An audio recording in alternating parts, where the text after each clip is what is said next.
guys, ngayon nandito naman tayo sa Anta Gateway 2. Ito yung sale nila na Fortune guys. So buy to get 50% off. Pero dito naka 50 na to. Ayan. Tapos dito naman mga amigo, ito yung mga naka sale nila na mga sapatos. Meron tayo nakita ditong pang skateboard. Pang skate. 4,295 yung retail price niya. Pero ngayon discounted price niya is 2,791 pesos na lang to. Ganda guys, di ba? Ito yung ilalim mo. So visit kayo dito guys kung naghahanap kayo ng ganitong sapatos ni Anta. Pang skateboard. Anta Skate. Ayan na.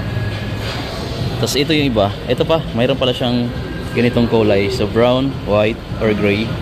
Then same price, 2,791 pesos. Ito, running shoes or training shoes ni Anta. Then 2,466 na lang. 2,466 pesos. It comes with this colorway na 1,897 na lang. Ito yung pinaka budget type ni Anta dito. Ganda. Ito guys yung isa sa dito sa mga meron din sila na naka-discount. 2,876 sila dito. 2,876 running shoes. Maganda rin mga amigo yung color nyo. Tsaka yung design nya guys.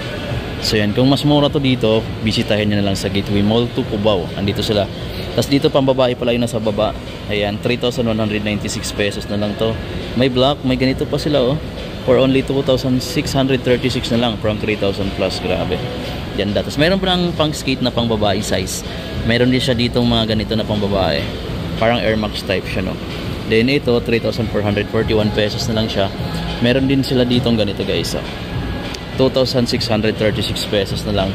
Then meron sila ditong dipihit oh. Parang disc na rin yung panghigpit niya is parang disc na siya.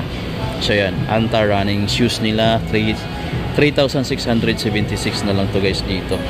So yun yung bisitahin nyo dito guys sa may Gateway Mall 2. Ito lang yung mga naka-discount kasi yung nandun, check natin. Ito bago nila oh.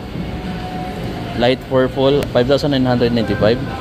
Meron din siya ditong ganito 5,995. Ito mga latest to guys eh. So bisitahin nyo lang dito. May latest din tayo nakita dito oh. Ayan. So magkano to? 3,995 pesos itong Anta shoes na to guys oh. Medyo kamo yung colorway niya dito sa midsole pati sa heel part. Ito yung ilalim. Ito yung mga latest dito na hindi ko pa alam kung anong pangalan na itong sapatos na to. 3,995 pero ito astig to guys oh. Diba? Parang carbon fiber siya no, pag tingnan mo na malayo. Pero kamo po yung colorway dito sa toe. Yeah. Yung Splash 5 nila, ito yung kulay 6,595. Naka-retail pa sila lahat, may black din. Ito din yung wood. Ito naka-discount na oh. 4,660 na lang to. Dito. Ito pa discounted na rin to guys oh. 4,236 na lang. Ito guys, 5,036 na lang din to. Ito yung Shockwave 5 nila. Retail pa siya ng 3,995 pesos yung Shockwave 5. Anyway, mayroon siyang ibang kulay. Ito naman yung pinaka-latest din nila. Itong STG. Ayan. 7,595. 7,595. 7,595 naman din to. Ayan. Ito yung may carbon fiber plate yung ilalim. Ito naman KT8. Naka-retail pa dito yung KT8. 8,995 to guys. Yung purple na to. Tapos ito 8,995 pesos yung isang colorway na to. Tapos mayroon pa dito. Ito mga latest na kulay din to. Let's bisita na lang kayo dito kung naghahanap kayo ng mga bagong sapatos. Carbon fiber plate din ito nila. Ganda rin ng medyo iba na yung design niya sa outside nito.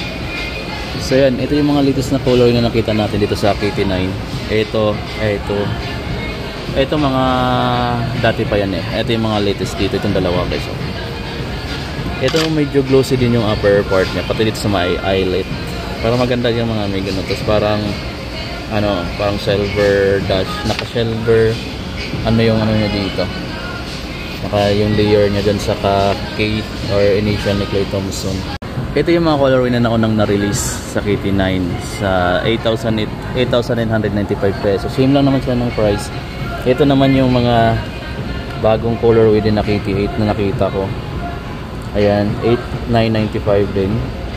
So ito dati pa itong mga labas na colorway. Tapos mayroon dito itong UFO Alien 3.0 guys na GH4 pala, sorry. Ito yung GH4 nila, 6,999. Etong color yun na to, na parang avocado yung kulay. Tapos yung black naman nila, 6,999, triple black. Meron din sila ditong ganito. Naka-discount na yung mga GH4 nila guys. 6,999 na. Dating 7,000 plus. So nasa mga 1,000 pesos. Ito yung running shoes nila na latest din, no. Ngayon ko lang din nakita to. Clicks lang natin sa vlog natin. Cyan Fiber. Ay naka Cyan Fiber Nitro Age. Grabe yung mga technology na ginamit ni Anta dito. Eh no, iba na rin kasi yung upper material niya, oh. Fiber, ibang klase yung ano. Ang pangalan nito Cyan Fiber. Cyan Fiber pa, tama ba yung pagkabasa ko? Pero ang ganda mga amigo, oh. Kagandahan niya, may kulay yung midsole niya, kaya hindi siya maninilaw. So hindi pareho dun sa Adidas Boost na naninilaw talaga, pero ngayon may mga kulay na rin sa kanila, eh. Pero ang ganda rin na guys, naka carbon fiber plate na rin dito para sa cushioning yan, pampaganda pa. Tsaka sobrang lightweight nito guys. Visit na lang kayo dito sa Anto. So, i-check nito mga amigo, napaka solid ng design, colorway, tsaka yung bigat na is napaka lightweight. Grabe, latest lang to dito. Alam ko kasi ito ngayon ko lang nakita yung running shoes na to ni Anta. Yung isang nakita dito, I think latest lang din to. Pareho lang din pala sila, iba lang ng kulay. Ito yung isang colorway na available maliban dyan. So ito yung mga bisitahin nyo dito mga amigo. I-weave na rin, no? Nitro Age. Tapos ayan, ito naka Cyan Fiber. Ito wala, iba din yung apparel material nya. Tapos may hard plastic support sa heel part. Ito yung kulay niya kapag ordinary. Yan yung may kulay na midsole. Dito ganito lang siya kung walang kulay.